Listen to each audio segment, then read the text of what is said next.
오늘은 치유라는 제목으로 하나님 말씀 우리 함께 상고하고자 합니다. 마가복음 1장 1절은 하나님의 아들 예수 그리스도의 복음의 시작이라는 선언으로 마가복음을 열고 있습니다. 잘 아시는 대로 당대에 이 복음은 보편적으로 사용하던 용례가 있었습니다. 지배국가인 로마가 통치 아래에 두었던 피지배국가에 베푸는 이 호의에 관한 소식을 복음 이렇게 얘기를 했죠. 그러니까 엄밀히 말하면 본질적으로 기독교적 용어가 아니다라는 겁니다. 전승을 기념하거나 황제의 생일 또는 로마의 경일에 은총을 베풀어 채무를 탕감하거나 범법한 죄의 사면 또는 감옥에서 해방을 얻는 일에 대한 소식을 전하는 것, 공포, 공고 이것을 복음이라고 불렀어요. 그야말로 복된 소식이죠. 마가복음의 독자는 1장 1절을 이렇게 읽으면서 즉시로 두 가지 전제를 아마 염두에 둘 수 있었을 것 같습니다. 먼저는 황제가 베푸는 은총에 관한 소식이 복음일진데 그렇다면 하나님의 아들 예수가 황제란 말이냐 또는 왕이란 말이냐라는 것을 생각해 볼 수 있었을 테고, 또 다른 하나는 그렇다면 그 하나님의 아들 예수 그리스도가 우리에게 베풀어 주는, 그러니까 그 복음의 내용은 도대체 무엇이냐라는 것을 이 마가복음 1장 1절 한 절을 통해서 짐작할 수 있었을 것입니다. 기대감을 가졌겠죠. 그런 중에 전개되는 내용을 보니까 귀신 들린 자를 고치시고 또 베드로의 장모를 포함한 여러 병자를 고치시고 나병 환자를 낫게 하시고 중풍병자를 고치시는 사건들이 집중적으로 열거되는 것을 보게 돼요. 이 모든 것은 그야말로 해방이었고 회복이었습니다. 예수 그리스도의 복음, 곧 그가 베푸시는 은총에 관한 소식은 예수께서 행하시는 치유였던 것이죠. 그러면 우리가 말하는 복음은 무엇입니까? 우리는 로마서 1장 16절의 기록대로 이 복음은 모든 믿는 자에게 구원을 주시는 하나님의 능력이라는 것을 압니다. 그렇다면 이 구원은 무엇입니까? 우리는 적잖이 구원을 이원론적 사고를 갖고 바라봅니다. 매우 실제적인 이 구원을 추상화하고 또 관념화해서 이해를 하려고 하는 것이죠. 김세윤 박사는 이 이원론적 구원관에 대해 세 가지 기준을 가지고 설명을 하거든요. 먼저는 이 공간을 이원론화해서 구원을 하늘에만 있는 것으로 보는 개념에 대해서 지적합니다. 또 하나는 시간적 이원론에 의거해서 구원을 현생이 아닌 다음 세상, 곧 내세에만 있는 것으로 생각하는 것을 지적해요. 뿐만 아니라 영과 육을 양분하는 이 존재론적 이원론에 의거해서 구원은 영혼의 평안과 안녕을 얻는 것이다 라고 말하는 일체의 모든 것들을 경계하여 얘기를 해줘. 이 셋을 모두 엮으면 무슨 말이 되냐면요, 구원은 죽은 후에 내세에, 그리고 이 땅이 아닌 천국에서 육신은 썩고 영혼이 안식하게 되는 것으로 이해한단 말입니다. 우리가 생각하는 구원과 크게 다르지 않죠. 그러나 이러한 구원과는 여러 부분에서 아쉬움을 남습니다. 무엇 때문입니까? 그렇다면 예수 믿고 살아가는 이 땅에서의 우리 삶은 무엇이냐는 거죠. 하나님 부르시는 그날까지 채 속량되지 못한 이 땅을 살아가면서 우리는 육신의 죄악과 그 형벌의 고통을 받으며 살아야 한다는 그러한 말입니까? 사랑하는 성도 여러분, 우리가 예수 그리스도로 인하여 얻는 구원은 하나님이 주시는 신적 생명을 얻는 것이고, 그리고 이것은 우리의 전 영역에 미치는 생명인 줄로 믿습니다. 요한복음 5장 24절에서는 우리 주님은 내가 진실로 너희에게 이르노니 내 말을 듣고 또 나 보내신 이를 믿는 자는 영생을 얻었고 심판에 이르지 아니하나니 사망에서 생명으로 옮겼다라고 말씀하고 있어요.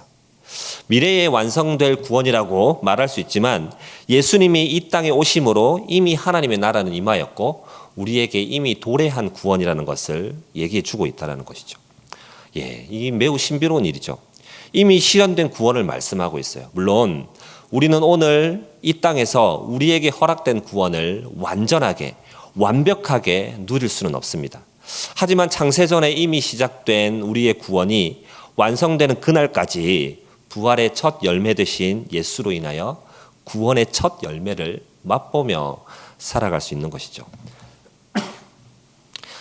예수께서 공생애를 시작하시고 가장 먼저 보이셨던 이적은 요한복음 2장에 기록된 가나에서 있었던 혼례에서 나타났습니다. 어떤 사건이었습니까? 물을 바뀌었다 이런 의미죠. 물을 포도주로 바꾼 사건이었습니다. 여러 날 그곳에 계시지 않고 그 자라나신 나사렛으로 가셨어요. 그리고 늘 그러셨듯이 회당에서 이제 가르치기를 시작하셨습니다. 그때 두루마리로 된 성경을 읽으셨는데 그때 예수님이 그 순번에 따라서 이제 펴져 있으니까 읽어야 하셨겠죠. 읽으셨던 말씀은 이사야 61장 말씀이었어요. 1절 말씀인데요. 함께 보겠습니다. 주 여호와의 영이 내게 내리셨으니 이는 여호와께서 내게 기름을 부으사 가난한 자에게 아름다운 소식을 전하게 하려 하심이라. 나를 보내사 마음이 상한 자를 고치며 포로된 자에게 자유를 갇힌 자에게 노임을 선포하며. 아멘. 그야말로 이 마가복음의 독자들이 기대할 만한 복음이죠. 이어서 예수님이 말씀하셨어요. 누가복음 4장 21절에 이에 예수께서 그들에게 말씀하시되 이 글이 오늘 너희 귀에 응하였다라고 말씀하세요. 무슨 말씀입니까? 성경이 그토록 예언하던 메시아가 바로 예수님이다라고 얘기하는 겁니다. 그리고 우리는 이 메시아에 대한 은유적 표현이자 역사적 근거가 되는 한 수식어를 잘 알고 있을 것입니다. 바로 다윗의 자손이라는 의미예요. 다윗의 자손이라는 수식어를 동반한다는 것을 잘 알고 있어요. 그래서 유대인들을 주요 독자로 기록한 마태복음에는 예수님이 다윗의 자손이라는 사실을 계속해서 상기시켜 주는 데에 많은 지면을 할애합니다. 그런데 이 마가복음에서 병자나 사람들의 입을 통해 고백된 의미 있는 장면은 딱 한 곳에 쓰였는데 그게 바로 오늘 본문이죠. 다윗의 자손 곧 메시아가 하실 일이 무엇입니까? 두말할 나위 없이 구원이에요. 마가는 낫기를 청하는 맹인 바디메오를 통해서 예수님이 우리가 고대하였던 구원자이자 동시에 치료자라는 사실을 드러나게 합니다. 그리고 예수님의 공생의 마지막 치유 사건인 이 기적을 통해서 예루살렘에 입성하는 이가 바로 다윗의 자손이고 그들이 우리의 모든 죄악과 또 그 저주로부터 구원하시고 치료하시는 자라는 것을 알려주고 있는 것이죠. 죄송합니다. 제가 이 장기침이 계속 나오는데 좀 양해해 주시기 바랍니다. 우리 구원의 문제와 치료의 문제를 어떻게 이해할 수 있을까요? 그러니까 양분되어져 있는 다른 개념으로 보기는 어렵다 생각합니다. 일찍이 폴 틸리히라는 사람은 구원은 근본적으로 그리고 원칙적으로 치료이다. 다시 말해서 꺾어지고 와해된 것을 성하게 만드는 것이다 라고 얘기했어요. 자크 엘룰 역시도 치유는 언제나 육체적인 동시에 영적인 것이다 라는 것을 우리에게 일깨워 줍니다. 여러분, 그렇다면 우리는 앞서 얘기한 대로 우리가 이해하는 구원의 개념을 조금 더 폭넓게 이해할 수 있겠죠. 내가 이 땅을 살아가면서 무거운 짐을 지고 여러 고통과 환난을 당하면서 내 육신의 이 장막을 벗을 그날의 구원을 이룬다고 보는 것뿐만이 아니라 이 땅의 삶을 살면서 하나님이 우리 안에서 또 우리의 삶 가운데 여러 어려움들을 다양한 방법으로 건져내시고 구원해 주신다는 사실을 기억하는 우리 모두가 되기를 주의 이름으로 축원합니다. 이제 본문으로 와서요. 본문은 예수님께서 여리고를 떠나갈 때 일어난 일이라는 것을 말해줍니다. 마가복음에는 여리고에 이르렀을 때 있었던 사건으로, 누가복음은 여리고에 가까이 가셨을 때라는 등으로 다양한 표현을 사용합니다. 왜 이렇게 다 다르냐면요, 이러한 설명이 가능해요. 예수님 당시의 여리고는 행정구역상 옛 여리고와 새 여리고가 있었던 것 같아요. 구약시대부터 있던 옛 여리고 편에서 보면 떠나갈 때이지만 신약시대에 새롭게 구역화된 새 여리고 편에서 보면 이르렀을 때가 되는 그러한 모양새였던 것 같습니다. 그러나 분명한 것은 여리고 송에서 있었던 사건이라는 거예요. 예수님은 이제 그 사역 막바지에 정하신 때가 이르러 예루살렘으로 가십니다. 가시는 중에 여리고에 먼저 도착하셨어요. 지리적으로 예수님이 사역하시던 갈릴리 그리고 가버나움 일대는 이스라엘의 북쪽에 있죠. 그리고 예루살렘과 여리고는 중부 지역에 있다라고 얘기할 수 있어요. 특히 이 여리고는 예루살렘의 동쪽에 있어서 북쪽에 갈릴리에서 예루살렘으로 이제 내려오고자 할 때 꼭 거쳐야 하는 길만은 아니었습니다. 예루살렘과 가버나움 일대를 연결하는 길은 총 3개의 길이 있었던 것으로 봅니다. 해안길이라고 부르는 비아 마리스라는 그 해안길이 있었고요. 그리고 요단 우편에서 걷는 왕의 대로가 있었고, 우리가 너무나도 잘 알고 있는 그 유대 산지로 행하는 산지길이 있었어요. 그러니까 사마리아를 관통하는 것은 대개 유대 산지길로 행할 때에 그 지역을 지나가게 되는 것입니다. 그러니 예수님의 이동 경로를 보면 가버나움 사역 이후에 다시 요단강을 건너 동편의 왕의 대로를 따라 남하하시다가 여리고에 가까이 오셔서 다시 서편에 있는 이 팔레스타인 땅으로 건너가셨다는 것을 알 수 있어요. 굳이 왜 이렇게 하셨을까요? 이미 사마리아 지역은 여러 차례 지난 바가 있어서 유대인들에게 길을 열어주지 않는다라는 개념 자체는 성립하지 않는 것 같아요. 왜 이렇게 하셨을까? 이런 얘기들을 이제 좀 해나갈 겁니다. 당시 여리고에는 수많은 부자들이 살았습니다. 이들은 요단 동편과 서편을 잇고 무역이나 또 여리고 성내에서 장사를 통해서 부자가 된 그러한 사람들이 있었어요. 이런 장사꾼과 여리고 주민을 대상으로 세금을 거둬들이는 일을 하는 세리 등이 있었는데 그 대표적인 인물이 삭개오입니다. 지리적으로 예루살렘은 해발 700에서 800m 고지에 있어서 여름은 좀 시원하다 할 수 있지만 겨울은 좀 추운 편이라고 그래요. 그래서 다수의 이스라엘 왕이 그랬던 것처럼 예수님 당시에 이 헤롯도 여리고 지역, 상대적으로 이 표고차가 좀 많이 나지만 낮은 지역에 있던 여리고에서 겨울을 지내곤 했습니다. 그래서 겨울공을 그곳에 갖고 있었어요. 왕이 머무는 곳이니까 여러 모양으로 발전할 수 있었겠죠. 이렇게 해서 형성된 곳이 바로 새 여리고였습니다. 예루살렘 가까이에 있고 요단 동편의 관문이어서 분봉항에 또 겨울궁이 있는 곳이다 보니까 자연스럽게 이 거린들이 모여들었던 것 같습니다. 오가는 장사치들에게 혹은 그 지역의 부자들에게 구걸하면서 하루하루를 살 수 있게 된 것이죠. 그렇게 구걸하던 이들 중에 누가 있었어요? 바로 이 바디메오가 있었다라는 겁니다. 자, 그러면 한번 생각해 보겠습니다. 언제부터 맹인이었는지 알 수 없지만 여리고에서 구걸하고 있던 이 맹인은 아주 운이 좋아서 예수님을 만났고 또 아주 운 좋게 눈을 뜨게 된 것일까요? 아니죠. 만약 그런 경우라면 마태, 마가, 누가가 동일하게 이 사건을 선별하여 기록할 이유가 없습니다. 그렇다면 예수께서는 굳이 가시지 않아도 되는 길을 가시면서 두 맹인을 만나신 이 일을 기록함으로써 우리에게 무엇을 말씀하고자 하실까요? 첫 번째, 이 치유에 대해서 말씀하시는데 말씀으로 치유받을 수 있다라는 사실을 한 번 더 우리에게 각인시켜 주고 있습니다. 51절과 52절을 보면요. 예수께서 말씀하여 이르시되 내게 무엇을 하여 주기를 원하느냐? 맹인이 이르되 선생님이여 보기를 원하나이다. 예수께서 이르시되 가라 내 믿음이 너를 구원하였느니라 하시니 그가 곧 보게 되어 예수를 길에서 따르니라. 아멘. 예수님이 말씀하여 이르셨어요. 무엇을 하여 주기를 원하느냐 물으셨죠.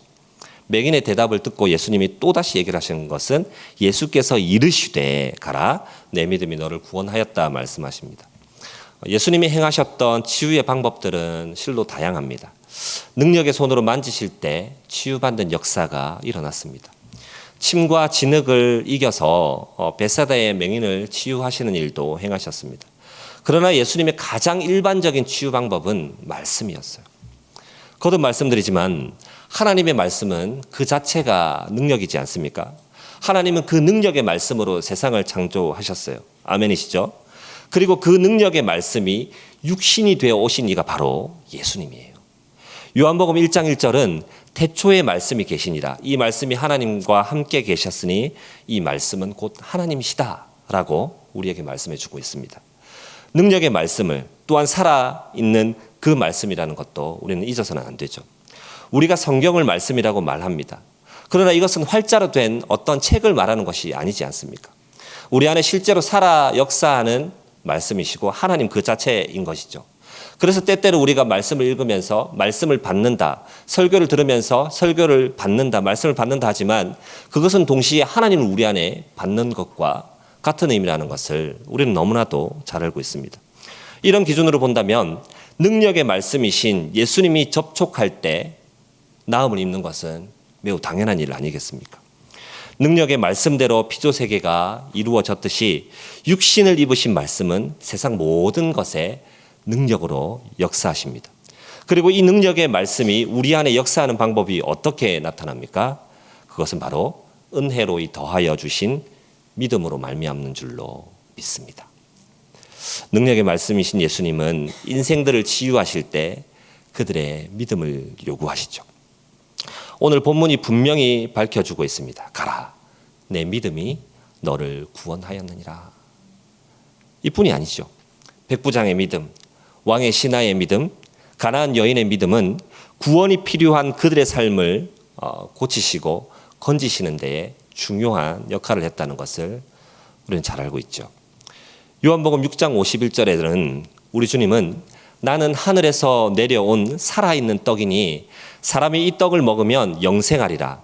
내가 줄 떡은 곧 세상의 생명을 위한 내 살이라고 말씀합니다. 하나님의 말씀은 만나요, 또 떡이요, 양식으로 비유되어 왔어요. 그런데 진짜 떡이 누구입니까? 바로 예수 그리스도시죠. 그리고 이 떡은 세상의 생명을 위한 것인 줄로 믿습니다. 주 안에서 사랑하는 성도 여러분, 우리는 때때로 말씀을 받을 때 그 말씀이 우리를 치유하신다는 사실에는 이견이 없을 겁니다. 그러나 대개는 마음의 병을 다스리는 힘이 하나님의 말씀에 있다고 생각을 합니다. 우리의 가치관을 고치는 것이 하나님의 말씀이라고 여깁니다. 어쩌면 거기에 국한되어 있는지 모르겠어요. 그러나 말씀을 읽는 중에 또 그리고 그 말씀이 선포되는 예배의 자리를 통해서 육신의 질병이 나음을 입을 수 있다는 사실 역시도 기억하는 우리 모두가 되기를 주의 이름으로 축원합니다. 때때로 우리 주님이 그들을 따르던 제자들에게 주셨던 것처럼 병을 고치고 귀신을 내어 쫓는 이 놀라운 능력들을 행하게 하셨어요. 그러나 우리의 주안점은 거기에 있지 않죠. 그 일을 하게 하신 능력 되신 예수 그리스도의 그 말씀, 예수 그리스도의 그 자체에 우리 모든 것을 내어 던지고 그 말씀 통하여 치유받는 우리 모두가 되기를 축원합니다. 두 번째로 우리는 오늘 이 본문을 통해서 하나님은 한 사람도 잃지 않으신다는 사실을 믿어야 합니다. 본문은 바디메오 한 사람을 말하지만 다른 복음서에는 두 맹인으로 얘기하고 있어요. 그러나 우리는 바디메오로만 볼 텐데요. 그가 여리고에서 구걸하던 어느 날 웅성거리는 소리가 들려요. 저분이 예수님이래. 다윗의 후손이시래. 수많은 병자들을 고치셨대. 혹은 이런 얘기도 들렸겠죠. 야, 나사렛에서 무슨 선한 것이 날 거야. 저거는 신성모독이야 라는 소리도 들려왔을 겁니다. 어제도 그제도 함께 이 노상에 나와서 구걸하던 다른 거지들과는 사뭇 다른 것이 이 맹인에게 있었습니다. 무엇입니까? 예수 그리스도에 대한 믿음이었죠. 상반되는 두 종류의 수군거림을 들으면서도 바디메오를 움직인 것은 그에게 더하여 주신 믿음 때문이었다라는 사실입니다. 이 웅성거리는 소리가 더욱 가까워지자 바디메오는 큰 목소리를 외칩니다. 다윗의 자손 예수여, 나를 불쌍히 여기소서. 예수님은 외침을 들으시고 멈추셨어요. 자, 우리가 바디메오의 이 행동을 왜 믿음에서 기인했다고 하냐면요, 예수님을 능력 있는 어느 선지자로 여긴 것이 아니었기 때문에 그렇습니다. 정확하게 누구라고 외칩니까? 다윗의 자손이여 라고 얘기를 하고 있는 것이죠. 자신의 믿음의 대상이 누구신지를 정확하게 알고 있었습니다. 이 복음서에서 기록된 다윗의 자손이여라는 외침은 하나의 획일화된 그 뜻을 담고 있는데 그것은 바로 그가 메시아라는 의미라는 것이죠. 예수님께서 물으세요. 내게 무엇을 하여 주기를 원하느냐? 어떻게 대답합니까? 보기를 원합니다. 예수님의 다음 대답이 어떻게 이어지죠? 가라. 내 믿음이 너를 구원하였느니라. 바디메오가 눈을 뜬 사건을 그의 믿음으로 말미암은 구원이다라고 말씀하고 있습니다. 그렇습니다. 바디메오의 믿음은 그의 노력으로 얻은 것이 아니에요. 앞을 볼 수 없는 바디메오는 예수님을 찾아 나서거나 그의 음성이 들린다 하여 그 걸음을 옮겨 갈 수 있는 이가 아니었습니다. 그에 대한 지식도 없었으니 그가 노력으로 얻을 수 있는 것이 아니었습니다. 그럼에도 그에게 믿음이 생겨 구원을 얻을 수 있었던 것은 틀림없이 하나님이 그에게 더하여 주신 믿음 때문인 줄로 믿습니다. 하나님은 하나님이 작정하신 그 어떤 사람도 잃지 않고 반드시 구원하시는 줄로 믿습니다. 예수께서 오늘 그 십자가의 고난을 당하실 그 자리까지 나아가는 마지막에 이 한 영혼을 놓치지 아니하고 잊지 아니하시고 부득불 그 어려운 길로 행하여 그곳으로 갔던 것은 하나님께서 맡기신 그 영혼을 잃지 아니하시겠다는 분명하고 선명한 뜻이 서려 있는 것이죠. 바디메오는 예수님이 이 길로 오시지 않고 혹 조금 어렵더라도 해안길로 행하거나 유대 산지길로 갔다면 절대로 우리 주님을 만나지 못했을 것입니다. 누가복음에서는 이 사건 바로 다음에 여리고의 세리장 삭개오를 만나신 일도 기록하고 있어요. 그도 마찬가지죠. 하나님은 오늘 본문으로 이 구속사역 직전 마지막까지 단 한 사람도 빠뜨리지 않고 찾아가셔서 만나시고 구원하신다, 치유하신다는 것을 우리에게 일러주고 계시는 것입니다. 그러므로 우리가 붙잡아야 할 하나님의 이 귀한 약속의 말씀들 가운데 우리에게 맡겨주신 영혼, 또는 내가 말씀을 전하고 복음을 전하여 정말 구원의 이 은혜를 맛보아야 될 우리의 어떤 지체나 가족과 형제와 또 우리 자녀들이 있다면 하나님께서 말씀하신 이 사실을 기억하고 절대로 포기하지 아니하고 하나님이 마침내 구원의 길로 인도하신다는 것을 믿고 그건이 나아가는 우리 모두가 되기를 주의 이름으로 축원합니다. 마지막 세 번째, 우리의 약함을 시인하고 선언해야 한다는 거예요. 요즘은 이런 얘기 들어볼 일이 잘 없습니다만 그 남자는 태어날 때 응해 하고 나면 부모님 돌아가실 때 딱 한 번 울면 된다, 이런 얘기 좀 들어보셨습니까? 제가 어릴 때 많이 좀 울었어 가지고 이 얘기 정말 많이 들었습니다. 그리고 꼬꼬마 시절 이제 동네 친구들과 놀다가 주먹 다짐이라도 하면 승패를 가리는 기준은 누가 먼저 우느냐이죠. 네. 우는 쪽이 진다는 것입니다. 이 둘의 공통점은 눈물이 약함을 드러내는 것이라는 의미에서 그럴 것입니다. 더욱이 눈물 본연의 의미는 어떻습니까? 사람은 슬퍼서 울고 또 기뻐서 울고 아파서 우는 등 한 사람의 감정을 잘 담아내고 있죠. 그리고 이 눈물은 실제적으로 우리의 마음이 가장 약하여졌을 때, 내가 이 마음을, 기쁨이 되어도 마찬가지겠죠, 이 마음을 지켜내지 못할 때 이 눈물로 승화되는 것이 아닌가 싶습니다. 오늘 본문에서 바디메오가 행했던 바를 보십시오. 바디메오가 예수님을 다윗의 자손 그리스도임을 알고 또 이를 믿게 되자 자신을 불쌍히 여겨달라고 외칩니다. 이때 많은 사람이 꾸짖으며 조용히 하라 다그쳐요. 바디메오가 어떻게 합니까?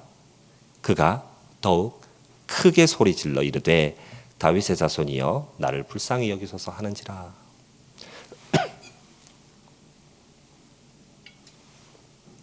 죄송합니다. 왜 이렇게 했을까요? 어떻게 이럴 수가 있죠? 아무것도 안 보이는 가운데 모여있는 무리들에게 문매를 맞을 수도 있는데 어찌 이와 같은 일을 할 수 있습니까? 예수님이 메시아로 믿어진 순간 이분이 아니면 안 된다는 그 믿음이 간절함으로 나타났기 때문에 그런 줄로 압니다. 이 일로 인해 여리고가 술렁거렸을 거예요. 왜냐하면 이사야의 글에 예언된 대로라면 눈먼 자가 눈을 뜨고 억눌린 자가 자유케 되는 일은 메시아로서만 하시는 일이기 때문에 그런 것이죠. 예수가 하나님의 아들로 믿어지는 일은 참으로 놀랍고 신비한 일입니다. 이만한 기적이 없어요. 때때로 믿음이 흔들리는 것도 같고 퇴색되어진 것 같아도 하나님은 창세전에 작정하신 그 어느 누구도 잃지 않으신다 하지 않았습니까? 이게 하나님의 뜻인 거죠. 요한복음 6장 39절에는 나를 보내신 이의 뜻은 내게 주신 자 중에 내가 하나도 잃어버리지 아니하고 마지막 날에 다시 살리시는 것이다 라고 말씀한 바 있어요. 그러나 주께서 우리에게 은혜를 주신 믿음을 우리의 고백으로, 삶으로 나타내려 할 때는 이것을 누리려는 숱한 일을 만나기 마련입니다. 오늘 바디메오처럼 많은 사람들의 꾸중이 될 수도 있고 묵은 사고가 될 수도 있어요. 그리고 우리의 체면이 될 수도 있을 것입니다. 바로 그때 우리가 행할 바는 무엇이에요? 더욱 크게 소리질러 우리의 간절함을 더한 믿음으로 선언하고 주의 긍휼을 구해야 한다는 사실이에요. 왜냐하면 우리는 매우 약한 존재이기 때문에 그렇죠. 주여 나를 불쌍히 여겨주소서. 그리할 때 어김없이 내 믿음이 너를 구원하였다 말씀하시는 주의 역사를 보게 될 줄로 믿습니다. 여러분, 구원의 요체는 예수 그리스도의 십자가이지만 이 십자가가 목표하는 바는 부활이에요. 부활이 없다면 십자가도 헛것인 것은 성경 곳곳에서 우리에게 말씀해 주고 있어요. 고린도전서 15장 14절은 그리스도께서 만일 다시 살아나지 못하셨다면 우리가 전파하는 것도 헛것이요 또 너희 믿음도 헛것이라고 말씀합니다. 그리고 43절에 와서는요, 욕된 것으로 심고 영광스러운 것으로 다시 살아나며 약한 것으로 심고 강한 것으로 다시 살아난다라고 얘기합니다. 그러니 어찌 우리의 구원을 이원론적 사고에 국한시킬 수 있겠습니까? 사랑하는 성도 여러분, 그리스도의 공동체는 영적 거인의 집합체가 아닙니다. 주님의 몸된 교회는 소위 부서진 사람들의 모임이라 할 수 있어요. 탁월한 신앙 고백으로 한껏 칭찬을 받았을 때 믿음 없는 언사로 책망받은 베드로나 태평성대를 이루고 가장 높은 자리에 이르렀을 때 부서져 버린 다윗 같은 사람들이 모여있는 곳이 바로 이곳이에요. 남아공의 선교 신학자였던 데이비드 보쉬라는 사람은 예수님이 십자가에 서 있을 때만큼 세상과 가까이 지낸 적은 없다라고 얘기를 하죠. 왜 그렇습니까? 하나님이신 그분이 가장 약한 모습으로 드러났고 약함의 실체가 우리에게 드러났을 때 우리가 사람의 이 약함이 그 십자가로서 십자가에 서 있는 예수님과의 연합으로 이루어진다는 것을 얘기해 주고 있는 것입니다. 약함을 고백하는 대표적인 표현이 무엇이에요? 48절 후반부에 보니까 이렇게 말해요. 다윗의 자손이여 나를 불쌍히 여기소서. 그렇습니다. 불쌍히 여겨달라는 고백이죠. 우리는 하나님이 베푸시는 모든 축복에 사실상 부적격자예요. 그저 불쌍히 여김을 받는 것, 긍휼히 여김을 받아 오늘에 이르렀다는 사실을 잊어서는 안 되죠. 그렇다면 이 땅에서의 삶에도 동일하게 말할 수 있겠죠. 주여 우리를 불쌍히 여겨 주옵소서. 말씀을 정리하겠습니다. 인생을 구속하신 우리 주님은 내세에 또 저 하늘에서나 맛보는 영혼의 구원에만 목적을 두지 않으셨습니다. 이 땅에서 오늘을 사는 우리의 영육의 구원과 또 우리의 치유를 기뻐하신다는 사실을 믿으시기 바랍니다. 예수님을 치료자로 고백하는 것은 하나님의 말씀이 우리를 치유한다는 것을 믿는 것입니다. 그러니 말씀을 듣는 중에 또 읽는 중에 만나는 어려움에 처한 사람들을 눈여겨봐야 합니다. 그리고 그들에게 말씀하실 때 일어났던 치유의 역사가 오늘 나에게도 있기를 또 기대하며 구하는 우리가 되어야 할 것입니다. 하나님의 뜻이 그 누구도 잃지 않는 것이라면 우리는 더욱 의지를 갖고 부르짖어 주께 구할 수 있겠죠. 하나님이 나를 잃지 않으시겠구나. 나를 잊지 않으시겠구나. 나를 놓지 않으시겠구나. 내가 지금 처해 있는 이 고난과 또 이 질병과 이 여러 어려움과 사방에 우겨싸임을 당한 것 같은 이러한 환난 가운데서 나를 구원하시겠구나. 그러한 믿음을 가지고 주의 도우심을 구해야 할 것입니다. 그러나 내 육신의 질병도 또 환난 중에 있는 내 삶도 당장의 치유를 경험하지 못할지라도 이 치유의 과정을 통해 이끌고자 하는 본질적인 회복에 우리가 집중해야 되는 줄로 믿습니다. 우리의 범죄로 타락하였던 이 사람을 예수 그리스도의 구속으로 다시 살리셨다면 기대하는 것은 무엇이겠습니까? 회복이죠. 회복. 그러니 치유가 바라는 궁극적인 목표가 회복인 줄 알고 우리 삶 가운데 내 질병이 고침을 받지 못하더라도 우리의 영이 살아나고 내 내면의 회복의 역사가 일어났다면 이로써 하나님의 구원의 역사가 임한 줄로 하고 기뻐하고 감사하는 우리 모두가 되기를 주의 이름으로 간절히 축원합니다. 기도하겠습니다.